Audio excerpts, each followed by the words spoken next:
Avec Gilles Trinière Résidence, vous êtes confortablement installé pour regarder Si on parlait.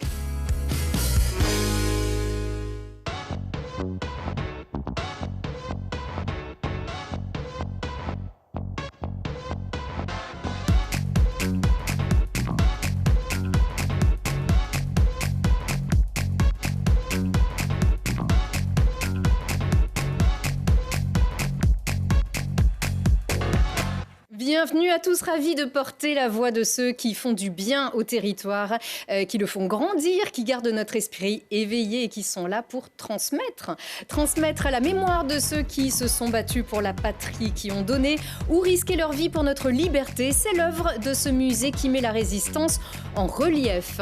Elle porte le flambeau d'un artisanat vieux comme le monde. Cette jeune grenobloise qui n'y était pas vraiment destinée perpétue la tradition de la boucherie. Et si la tradition de l'écriture semble s'émietter en surfant sur les correcteurs, un auteur défie sa plume et délie sa plume et parvient à convaincre les plus réticents en les faisant participer, pourquoi pas. Alors déjà, avec cet ouvrage, La Mule de Vinci, et puis avec des ateliers qui l'animent. Sylvain Boff, bienvenue. Bonjour.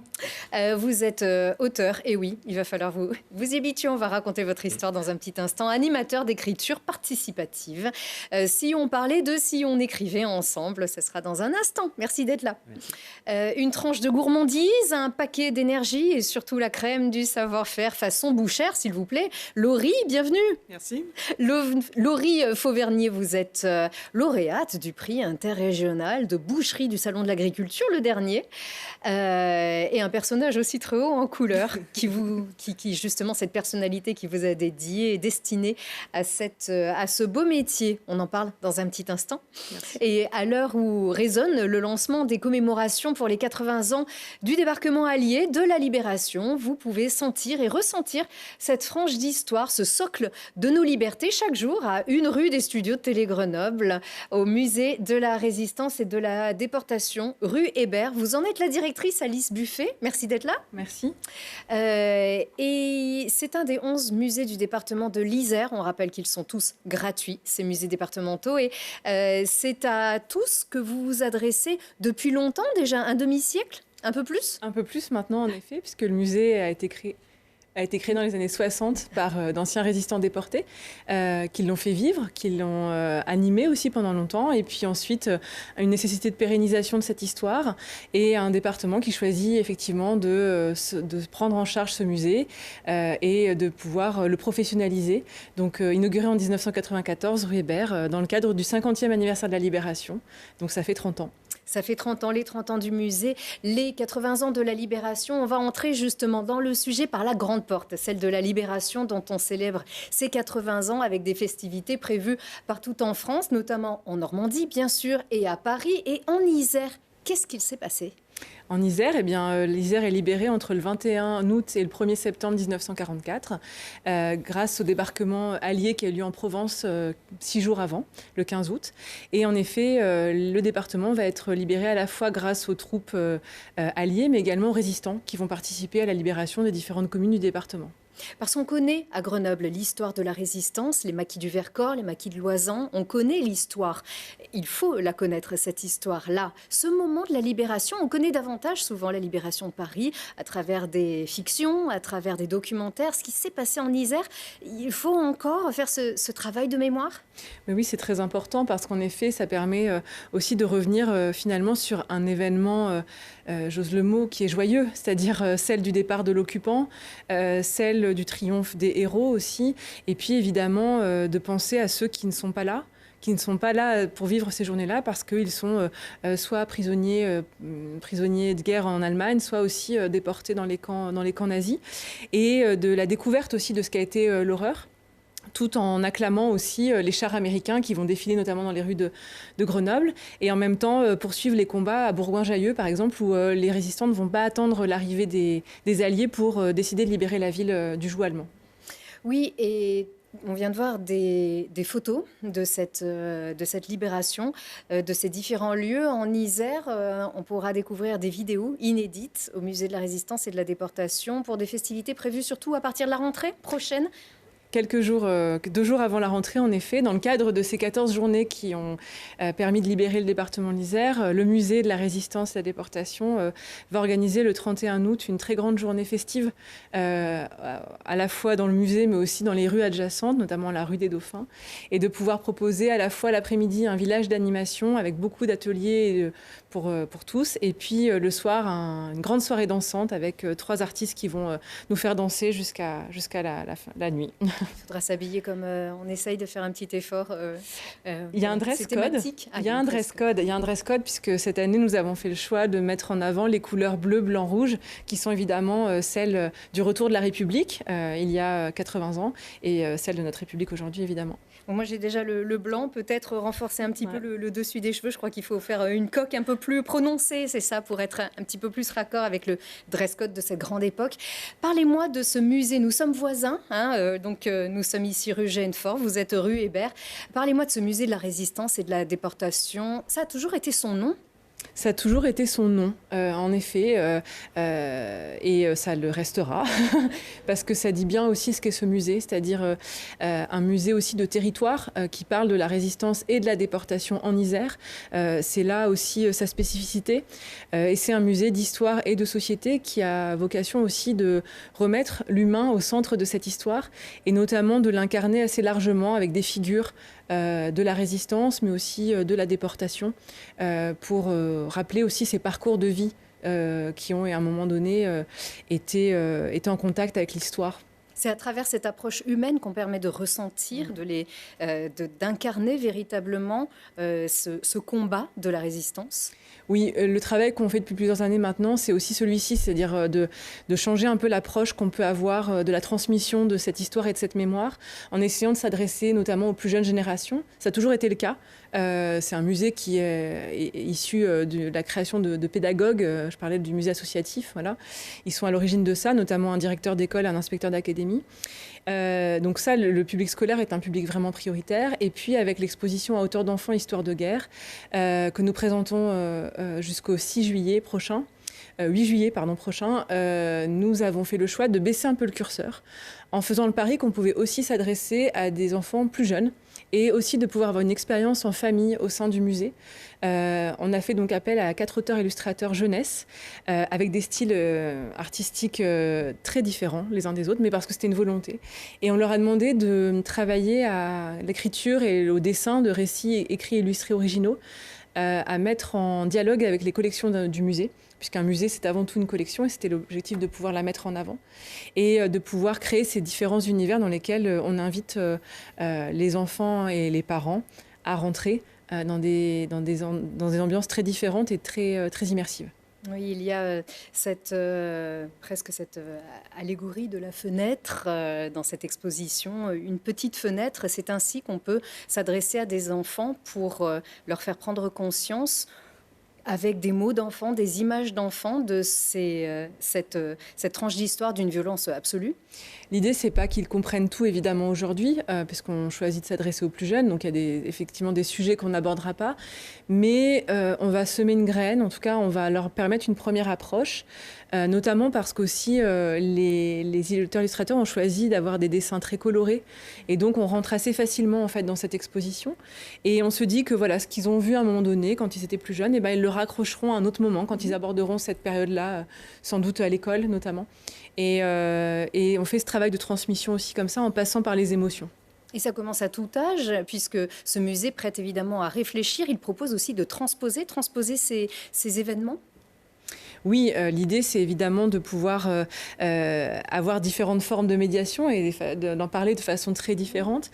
Et je pense que vous voulez évoquer la course de la résistance, par exemple. Par exemple, alors la course de la résistance, oui, mais aussi cette résonance de cet événement. Vous le disiez, c'est un musée d'histoire et de société. Et de société, ça c'est important. Oui. Il faut aussi, c'est un musée qui porte à réfléchir, à transposer ces événements à notre société aujourd'hui. Oui, en effet, du coup, sur les échos qu'on peut en tirer, en tout cas, on voit aussi que la question de la résistance, c'est quelque chose à laquelle on se réfère encore aujourd'hui de partout, en fait. Et du coup, en particulier sur notre territoire. Et en particulier sur notre territoire, tout à fait. Et donc, c'est important pour comprendre ce qui se passe parfois aujourd'hui, de revenir aussi sur le passé pour le comprendre. Oui, et la résistance et la déportation, bien sûr, la Seconde Guerre mondiale, l'entre-deux-guerres aussi, vous pouvez élargir. Et à travers ces acteurs et ces actrices, c'était une exposition temporaire que vous aviez préparée il y a quelques temps déjà sur les femmes résistantes et en particulier dans notre département. On pense à Lucie Aubrac, bien sûr, on en a découvert beaucoup d'autres. Oui, c'est une exposition qu'on avait lancée en 2019 et c'était une exposition qui me tenait vraiment à cœur, c'est de pouvoir mettre les femmes en avant aussi. Pendant très longtemps, l'historiographie les a oubliées pour plein de raisons et il est que justice aussi maintenant de pouvoir aussi parler de leur parcours dans toutes ses formes et que ce soit dans la résistance mais aussi dans la souffrance de celles qui ont pu être déportées pour des questions politiques mais aussi de religion et de pouvoir les mettre en avant aussi aujourd'hui en leur permettre d'incarner cette histoire-là aussi. Oui, avec un rôle la plupart du temps absolument capital. Oui, tout à fait. Le rôle de ces femmes. Oui, tout à fait. Souvent à l'initiative de beaucoup de choses aussi. Et d'ailleurs, certains historiens ou témoins ont dit qu'ils n'auraient rien pu faire sans les femmes. Et donc, c'est aussi justice de leur rendre cette place-là. Et de leur donner aussi des noms de rues. Désormais, il a fallu alors attendre certains noms, mais aujourd'hui, c'est de plus en plus le cas. Votre fonds, il s'enrichit aussi en permanence, et notamment grâce à cette collecte. Racontez-nous. Oui, eh bien, on est à une période très décisive aujourd'hui, c'est la fin de l'ère des témoins, c'est-à-dire la disparition de ceux qui ont connu cette période-là. Il en reste malheureusement une poignée. Très peu. Se compte sur les doigts. Exactement. Et en effet, il nous semblait important à ce moment-là de pouvoir faire cet appel à collecte, de dire que le musée était le lieu de cette pérennisation et de cette mémoire. Et de pouvoir en effet recueillir pour ne pas que ces objets ou ces documents soient perdus dans les héritages ou dans les déménagements, les maisons qui se vident, etc. De dire que nous, ça pouvait nous intéresser et donc de relayer très largement sur l'ensemble du département cette collecte qui a très bien fonctionné. On a été un peu aidé aussi par les restrictions à l'époque, puisqu'on est encore sous le coup des couvre-feux. Et donc, en effet, les gens étaient plutôt chez eux, ce qui était bien pour nous. Ça leur a permis de chercher et de venir nous rencontrer avec des objets incroyables. Et j'ai particulièrement des objets qui sont liés à la vie quotidienne qui m'ont beaucoup touchée parce que c'était un des axes de notre collecte, c'était d'aller récolter des objets, documents, attrait vraiment au foyer, à l'ordre de l'intime. Et ça a été des habits. On a vu Babar. Ouais, tout à fait. Peluches, habits, petites robes en toile de parachute, enfin voilà, des choses assez incroyables et qu'on peut voir là en effet. Et du coup, ça a très bien fonctionné. Et aujourd'hui, le musée s'enrichit encore, quotidiennement, en tout cas, de façon très régulière, où justement les gens continuent à venir nous apporter documents et objets. Ça continue. Parce qu'on ne se rend pas nécessairement compte de la portée des objets que certains peuvent avoir toujours sur leurs yeux, dans leur foyer. Tout à fait. Et c'est toujours compliqué de se dessaisir, je pense, d'une histoire familiale aussi. Mais quand les gens sont prêts à faire cette démarche-là, ils savent aussi que ce musée est le lieu pour ça, de cette conservation, de cette pérennisation, mais aussi de cette transmission. Parce que notre objectif, c'est évidemment de les présenter et de les mettre en avance avec nos différents projets. Donc ça, c'est aussi important. Oui, et il déménage aussi, le musée, on en parlait il y a un petit instant. Il déménage pour faire battre le cœur du territoire véritablement, au moins une fois par an. La course de la résistance, c'est un événement chaque année, le 8 mai. Cette année, c'était au pied des maquis de Loisan, à Visil. Vous proposez de courir et pour mieux sentir ces traces sur les sentiers de l'histoire, en fait. Oui, l'objectif de cette manifestation qui a fêté sa 10e édition, vous le rappelez, le 8 mai dernier. En effet, l'objectif, c'est de mettre en lumière et en valeur les lieux emblématiques de la Seconde Guerre mondiale en Isère et donc de pouvoir chaque année itinérer sur des nouveaux territoires. Et en fait, c'est bien l'histoire qui guide aussi la manifestation puisque les lieux emblématiques sont d'abord repérés, en tout cas identifiés par le musée. Et c'est eux qui permettent de construire les parcours sur lesquels vont s'élancer coureurs, cyclistes, les enfants aussi pour la course des enfants qui est toujours un moment important, les randonneurs également. Et c'est comment on allie en fait sport, histoire, culture, mémoire autour d'une manifestation qui se veut vraiment grand public et qui veut vraiment rassembler autour de cette journée qui est le 8 mai. De rappeler que ça a du sens le 8 mai, c'est pas juste un jour férié. Et le point de départ de cette journée-là chaque année, c'est la cérémonie commémorative. Et comment on relie en fait cette cérémonie, ces commémorations aux coureurs, aux sportifs, aux familles qui viennent sur le village d'animation et sur les parcours. Avec ce sens du dépassement de soi, qui n'est pas du tout dans le même contexte, mais qui a tout de même du sens sur un événement comme celui-ci. Merci beaucoup, Alice Buffet. On vous invite évidemment chacun d'entre vous à pousser les portes de ce musée de la Résistance et de la déportation, rue Hébert, où a toujours cours d'ailleurs cette exposition Auteurs d'enfants, auteurs comme vous, auteurs. AUTEUR. Et on se retrouve bien sûr à la rentrée, donc fin août, pour ces jours de commémoration de la libération de l'Isère. Merci beaucoup à Alice Buffet. Une pépite tout de suite. C'est pour vous.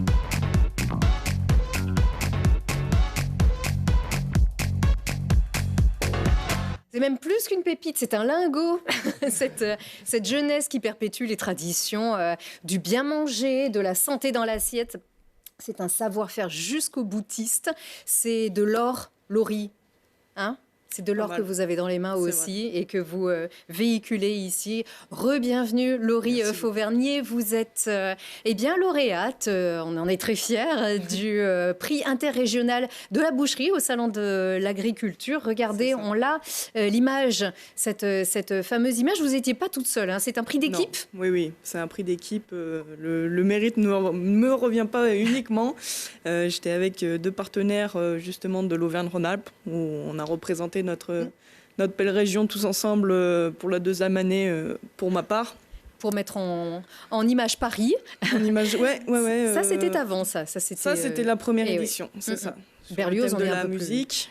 Choisi Berlioz, qui est vraiment représentateur de notre région et en plus de notre chère Isère. Donc, une très belle expérience à partager. Oui, alors Paris 2024 avec de la viande, ça c'était le défi en fait. C'était pas facile, mais on a eu un petit indice avec les Jeux Olympiques quand même. On s'est dit que c'était quand même un événement qui est quand même représentateur de notre pays cette année. Donc je pense qu'on a été pas mal inspirés en termes de couleurs et en termes de comment vous dire, de façon de vivre et de tout ce qui va avec la nutrition de la viande et de tout ce qui accompagne cette viande aussi. Donc une grande réflexion autour de cette... Il faut présenter en fait un étal. C'est ça, il faut partir du produit brut, le travailler selon des règles qui nous ont été imposées donc à toutes les équipes et d'utiliser ces règles et ce produit brut pour faire quelque chose d'assez créatif et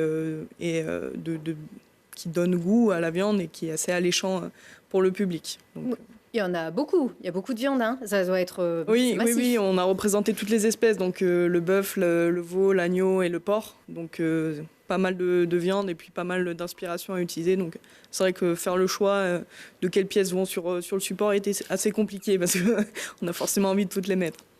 Forcément, j'imagine qu'en plus, vous êtes capable de reconnaître toutes les spécificités de l'une et de l'autre, les caractéristiques, les bienfaits de la nutrition, puisque vous êtes une scientifique plutôt à la base. Vous étiez étudiante en biologie, mais ce n'est pas du tout destiné au métier de la boucherie. Non, c'est vrai qu'en général, le métier de boucher, c'est plutôt un métier qu'on hérite en famille, en fait. C'est la plupart des cas ? Ouais, beaucoup de personnes qui se dirigent vers le métier de la boucherie, ils l'héritent de leur père, de leur oncle ou d'une affaire familiale.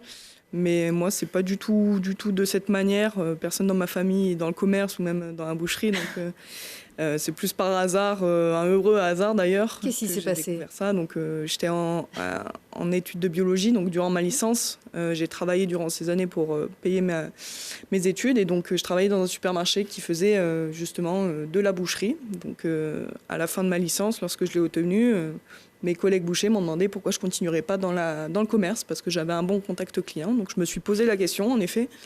Et je me suis dit, pourquoi pas tenter ? Donc, j'ai fait 1 an, voir si ça me plaisait. Si ça ne me plaisait pas, je reprenais mes études. Et au final, j'ai accroché, j'ai fini mon CAP. Et puis, me voilà en fin de BP, toujours en amour avec ce métier. Oui, d'ailleurs, à l'heure où on se parle, vous devez quand même repartir réviser, hein, parce que les épreuves, elles sont cette semaine, mais c'est pas grave, vous avez vraiment ça dans le sang. Cette expérience du Salon de l'Agriculture, c'est un moment qui est extrêmement important pour tout cet univers, pour toute cette profession, cette interprofession. On a beaucoup parlé aujourd'hui du sens du bien manger, de la culture à l'agriculture, à l'assiette. C'est quelque chose auquel vous étiez sensibilisé jusqu'ici ? Oui, c'est quelque chose qui était très important pour moi, ayant des personnes végétariennes dans ma famille.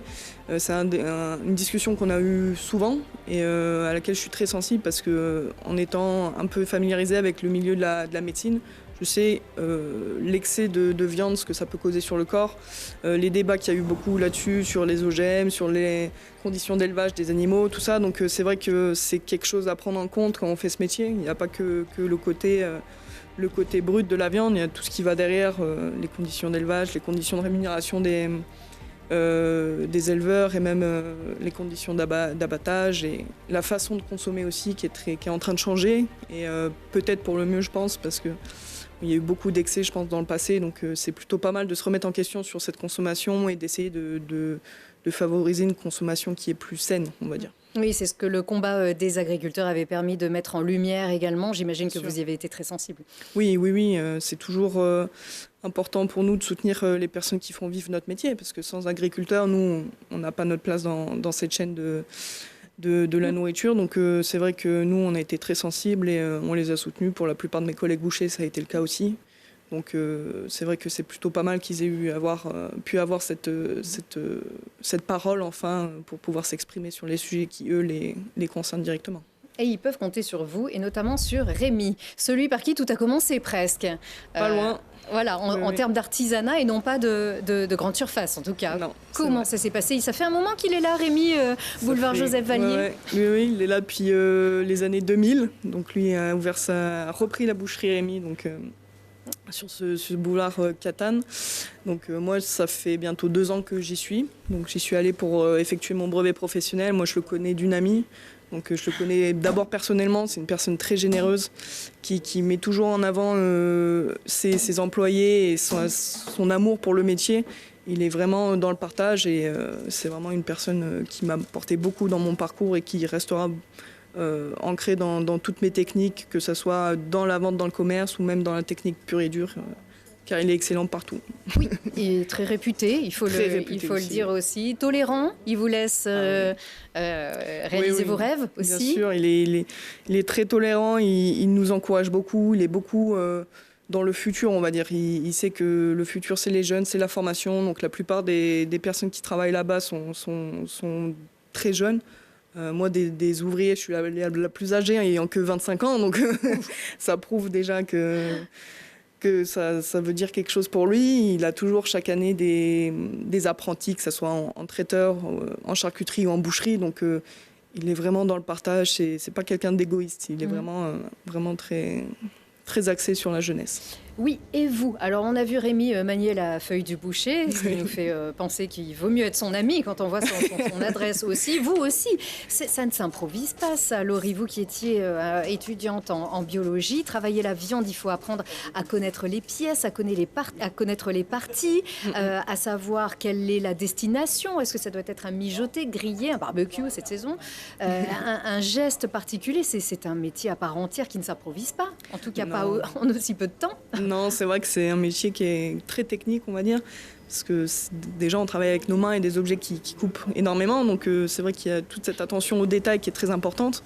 C'est vrai que dans le langage habituel, être un boucher, c'est quelqu'un de très brut, ce qui n'est pas forcément le cas dans la vie de tous les jours. C'est délicat ce qu'on vous voit faire. C'est vrai.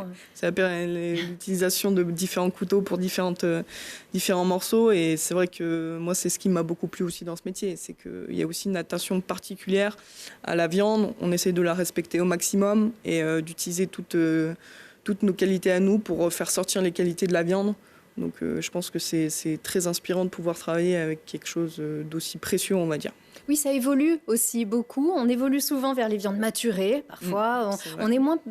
Est-ce que la tendance, elle est toujours au rôti traditionnel, bien ficelé? Là, on vous a vu enlever le gras au maximum, avoir des pièces qui soient, voilà, une viande qui soit attirante. Il y avait une vraie évolution permanente, même de ce métier-là. Oui. La tradition de viande. La tradition de viande, elle évolue, tout comme les modes de consommation. En fait, c'est tout ce qui va ce qui attire à la nourriture, c'est sous le joug de la tendance en général. Donc c'est vrai que à l'heure actuelle, il y a beaucoup de tendances qui nous viennent de l'étranger, que ce soit avec le bœuf wagyu ou avec plus les burgers d'Amérique, les barbecues, tout ça. Donc on tire beaucoup d'inspiration de tout ce qui nous apporte du positif en fait. Nous, on a une qualité de désos et de découpe à la française qui est très réputée, mais c'est vrai qu'il faut aussi s'inspirer de ce que les gens veulent. Et les gens voient beaucoup de choses sur les réseaux, à la télé, donc il faut aussi leur donner ce qu'eux demandent. Et c'est vrai que je pense que c'est plutôt un point positif de pouvoir avoir un métier qui évolue tout le temps et de pouvoir se remettre en question constamment sur ce sujet-là et pouvoir laisser place un peu à notre créativité aussi sur les recettes un peu plus traditionnelles, quoi.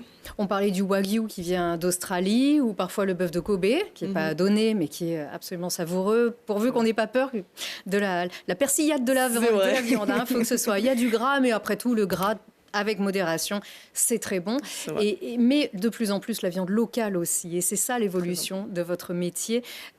Beaucoup deviennent végétariens par réaction aussi à cette surconsommation, ces surproductions.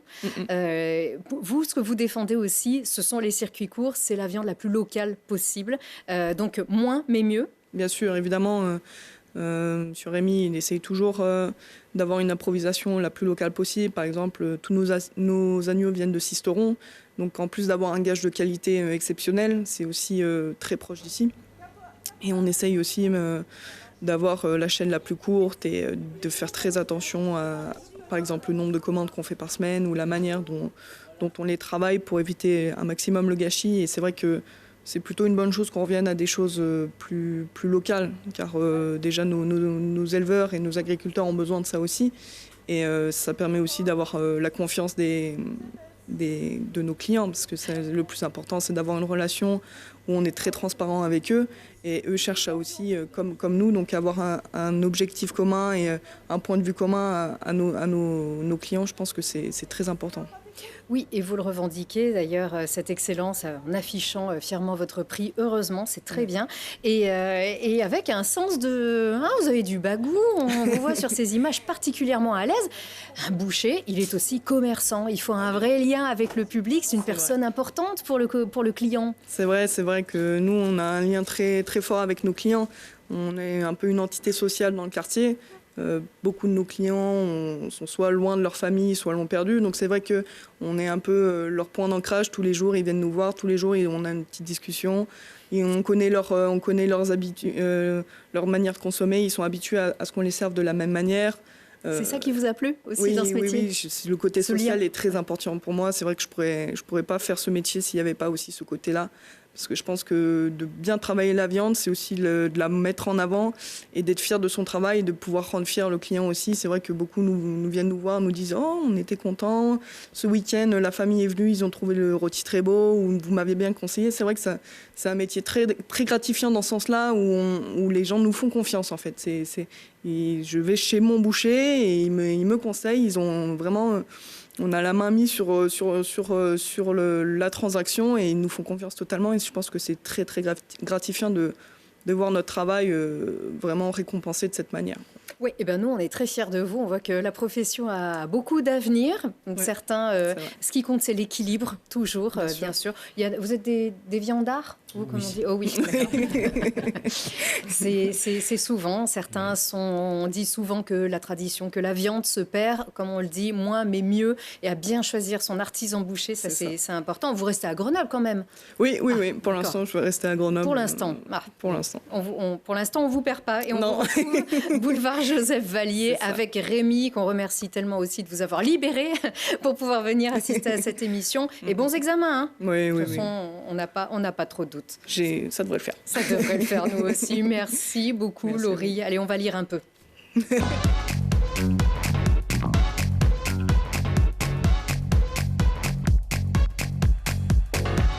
Je vois la mule, ça se mange la mule aussi ou pas ? Il y a eu en campagne, je pense que ça peut se faire, oui. Ouais. En saucisson, sûrement. Ou alors sans le savoir, ça s'était produit, je crois, certaines... voilà. Oui. Non, alors là, ici, on est là déjà pour parler... alors, on vient de parler de votre métier, de votre vocation, puisque vous étiez une bouchère une bouchère née, comme on dit, mais qui s'ignorait il y a encore quelques temps. Vous, Sylvain, eh bien, vous êtes auteur, mais ce n'est pas votre métier. Et il paraît aussi que vous n'êtes pas un littéraire. Non, du tout. C'est pas du tout effectivement, c'est pas du tout mon métier et je suis pas, j'ai pas une grande affection pour la littérature à la base. C'est pas du tout ma voie. Je suis plus dans une filière comptable au niveau scolaire et je me suis orienté dans l'informatique. Voilà. D'accord. Donc, j'ai mis le pied dedans il y a très peu de temps. Oui, parce que pourtant, vous sortez La Mule de Vinci. C'est un roman. C'est un roman d'aventure, oui. Un roman, hein. Ah oui, il a quand même un certain nombre de pages. Un roman qui trace donc le destin de Mathilda et Aaron, sur l'accent, qui se rencontrent dans l'Ouest américain au hasard d'un vol rocambolesque d'une célèbre œuvre du musée du Louvre. On ne va pas tout révéler, mais c'est dans le titre. C'est dans le titre. C'est dans le titre. C'est une enquête ? On pourrait dire que c'est 20% une enquête policière justement autour de ce vol. Mais il reste 80%, on pourrait dire un road trip dans l'Ouest américain.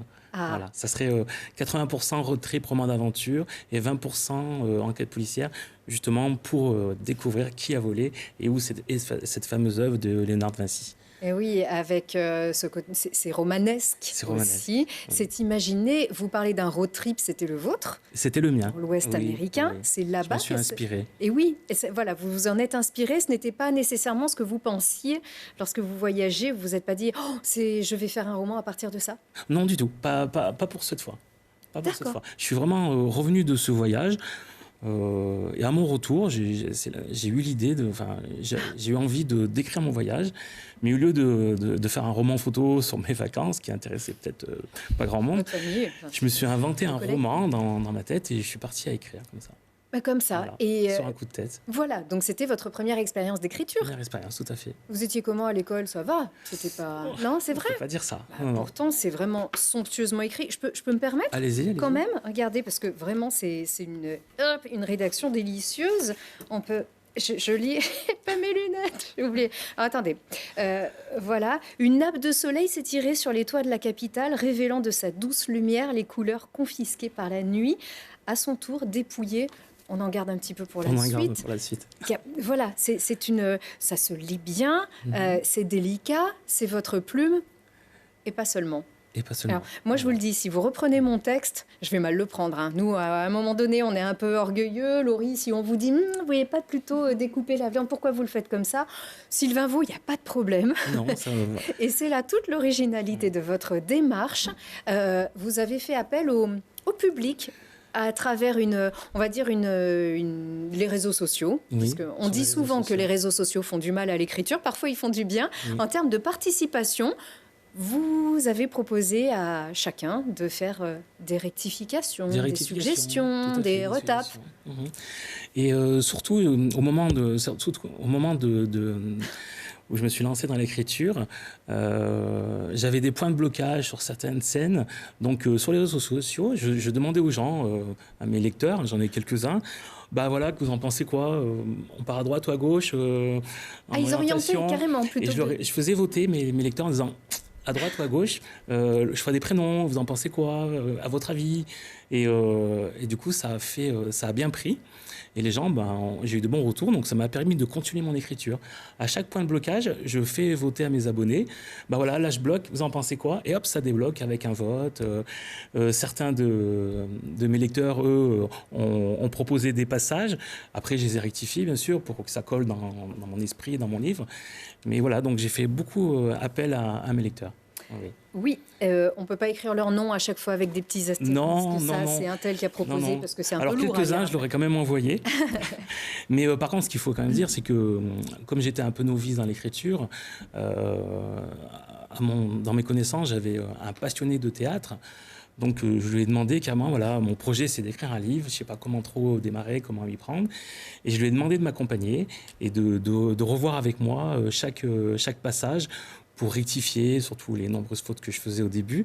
Et petit à petit, au fil de l'écriture, ça permet de m'améliorer et maintenant d'éviter d'en faire, en tout cas. Voilà. Mais ça peut... Alors, d'où ce roman, donc qui est à peu près un peu plus de 300 pages. 350, oui. Voilà, ça peut être sympa aussi de dire, je sors un tome, on fait un feuilleton comme ça, et c'est... alors, vous décidez, presque un peu comme dans les émissions, oui. C'est machin ou c'est machin qui continue.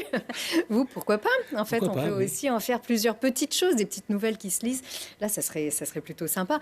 En revanche, on peut dire que vous avez véritablement mordu à cet hameçon de l'écriture qui pourtant est complexe, car il y a à la fois un scénario, il y a à la fois une construction, une structure. Est-ce qu'on écrit la fin avant de le commencer? Bon, tout ça, on ne va pas révéler non plus tout ça, mais ça vous inspire au point de transmettre déjà et de proposer des ateliers d'écriture? Oui, alors mes ateliers, c'est aussi pour regrouper des personnes à travers mes textes et aussi les faire participer à mon écriture. Mais des habitués d'écriture ou des novices? Souvent, beaucoup dans les salons du livre. Notamment, il y a eu un salon à Saint-Imier en février, donc j'y étais. J'ai amené ma table avec mes livres pour les vendre. Et à côté, j'avais une table avec des papiers, avec des idées. Et je faisais participer les gens.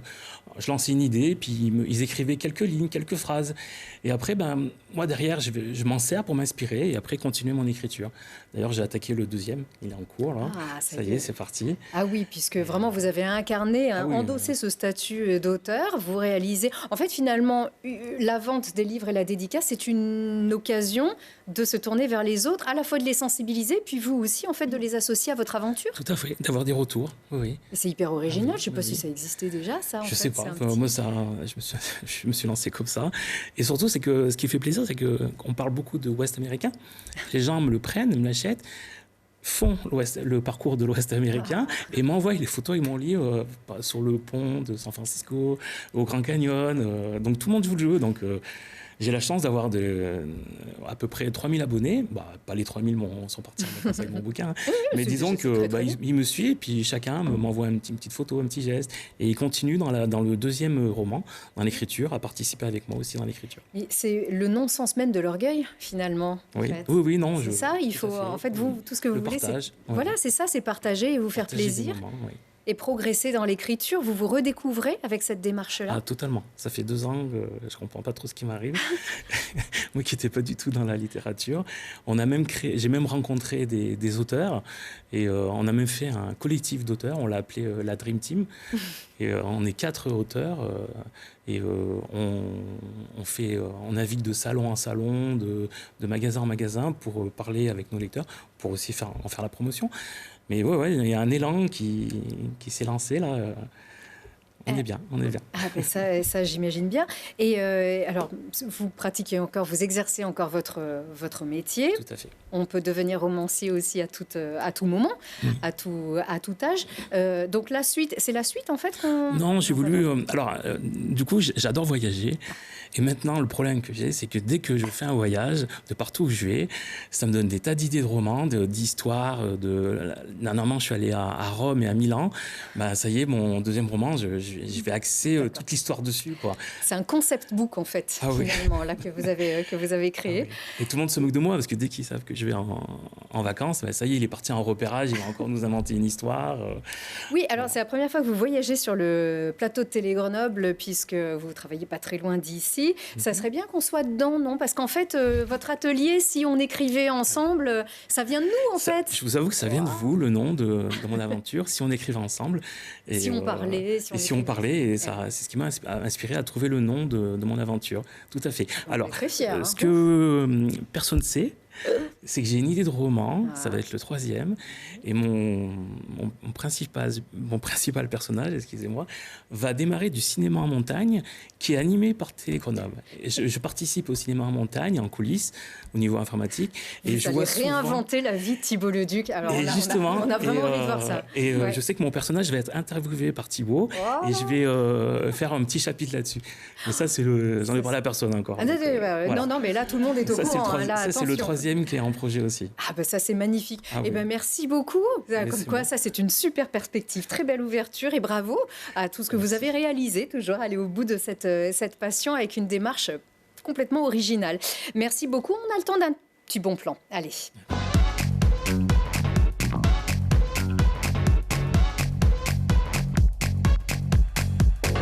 Laisse-moi voir, Laurie. C'est quoi? Laurie est là. Alice. Laurie aussi, vous en avez des boucles d'oreilles. Hein. Oui. Ça, c'est sûr. Vous êtes une fan de boucles d'oreilles, Alice? J'avoue. Ouais. Moi aussi, je le dis. Donc, on va à la manufacture alors à Grenoble. Ouais.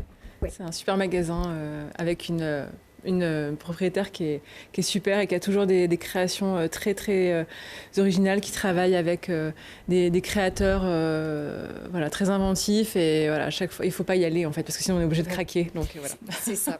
C'est un peu comme dans une librairie finalement, hein. Certains vont dans une librairie comme dans une pâtisserie. Moi, c'est souvent mon cas. Chez Gibert, c'est souvent le cas aussi. Ça, c'est votre coup de cœur. C'est mon coup de cœur parce que ça fait 2 ans, je navigue dans toutes les librairies pour faire mes dédicaces, et je passe plus de temps à tourner dans la librairie qu'à faire mes dédicaces. Les gens, ils m'attendent à mon stand pour faire une dédicace. Donc moi, je navigue dans les bouquins, je regarde à droite à gauche, et j'adore. Rue Béranger, juste à côté de la place Victor Hugo. Et si je peux me permettre, justement, samedi, je serai toute l'après-midi à la librairie Gibert pour faire une dédicace, pour parler de mon livre au Grenoblois. D'accord. Si vous voulez venir, c'est l'occasion. Et si vous avez raté l'événement, vous pouvez toujours aller vous promener dans cette librairie. C'est bien rue Lafayette, hein, la manufacture dont on parlait tout à l'heure. Et puis nous, on est boulevard Joseph Vallier, chez Rémi. Voilà, Monsieur Rémi. Monsieur Desmond. C'est ça, voilà. Merci beaucoup, Laurie. Très, très bel avenir à vous, et faites-nous encore plaisir dans l'assiette. Merci beaucoup, Alice Buffet et Sylvain Bove. Bonne chance à vous tous, et merci encore à vous tous de votre fidélité. À très vite.